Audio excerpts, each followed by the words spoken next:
Daniel Roby, producteur, réalisateur et scénariste du film, en fait, qui est très attendu, Suspect numéro un qui est maintenant présenté à Drummondville. D'abord, bienvenue à Drummondville. Merci. En fait, un film très attendu, comme on le disait.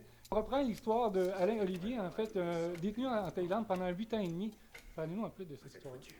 Oui, ben, c'est une histoire que j'ai découvert à la fin de 2006 quand j'ai lu un article de journal dans la presse qui résumait ce qu'ils appelaient l'affaire Alain Olivier à l'époque, mais ici présent.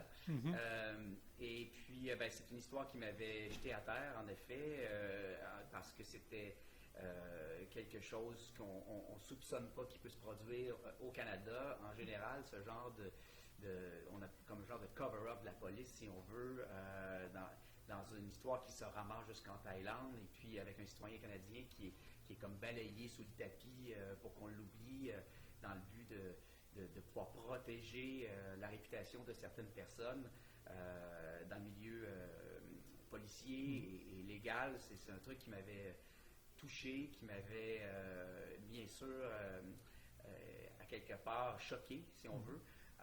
Donc c'est à partir de là que j'ai eu envie de démarrer l'histoire d'un film pour que les gens en sachent plus sur cette histoire-là, qui était sortie dans les journaux, mais qui, avec un petit article, avec un petit article à gauche, à droite, à un moment donné, c'est pas pareil de voir un film de 2 heures concentré sur une... Dans le fond, moi, après, en faisant de la recherche sur ce qui s'était produit dans l'histoire d'Alain, je m'étais rendu compte que l'implication d'un journaliste d'enquête à Toronto avait été capitale et cruciale même pour permettre à Alain de se sortir de cette espèce de contexte impossible. C'est Victor Malarec qui avait le premier au Canada écrit sur cette cause-là, en effet.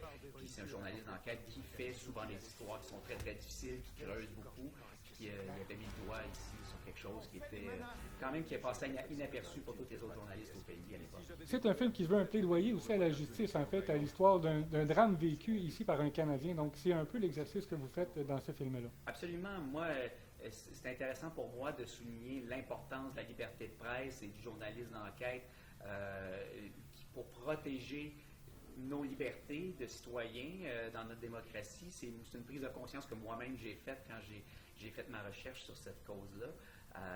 Puis j'ai eu envie que les gens dans la salle puissent vivre un petit peu de l'intérieur cette histoire-là pour prendre conscience à quelque part de l'importance de ce contre-pouvoir-là dans notre société. Donc oui, c'est vrai que c'est un sujet qui m'a touché. On est à Drummondville, vous avez un casting intéressant et important derrière.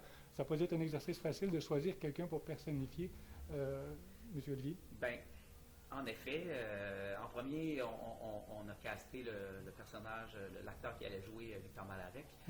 Donc, Josh Hartnett est arrivé dans le projet en premier pour incarner ça, ce personnage-là. Quand c'est venu le temps après, Alain, on change les noms des personnages. Dans le film, il s'appelle Daniel Léger. Quand on a voulu caster ce personnage-là, ça a été un petit peu plus compliqué là, parce que il fallait trouver un acteur québécois quand même qui allait jouer en anglais dans le film. Ça se passe dans l'Ouest canadien, ça se passe en Thaïlande. Donc, un jeune Québécois dans la vingtaine qui était quand même bon en anglais, mais qui pouvait aussi porter un film sur ses épaules, qui avait l'expérience pour faire ça et le charisme pour le faire. Puis on a été chanceux que le film prenne autant de temps à être monté parce que dans le fond, Antoine-Olivier Pilon n'était plus un jeune ado et maintenant un jeune adulte et puis a pu prendre le rôle. Et puis ça, on est très très chanceux parce qu'évidemment, Antoine, je pense, livre une performance vraiment impressionnante dans le film. Si je vous demandais en terminant, en fait, qu'est-ce que vous souhaitez avec ce film-là? Qu'est-ce qu'on souhaite éveiller?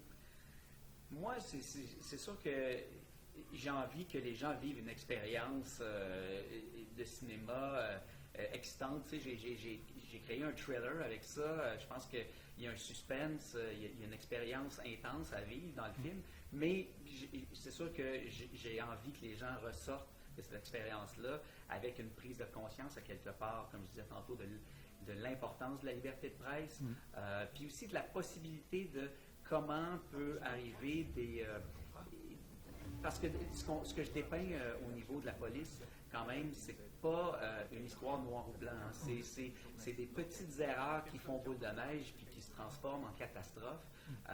Et c'est de prendre conscience que quelque chose comme ça peut se produire et que sans l'implication à quelque part de journalistes qui creusent des causes comme ça, ben ça peut être périlleux, ça peut être très périlleux, puis il faut en parler avec Alain, il l'a vécu lui-même, donc c'est quelque chose... Ça pourrait passer sous silence, encore faut-il, en fait, des gens comme vous qui maintenant le portent à l'écran, un défi d'autant plus important.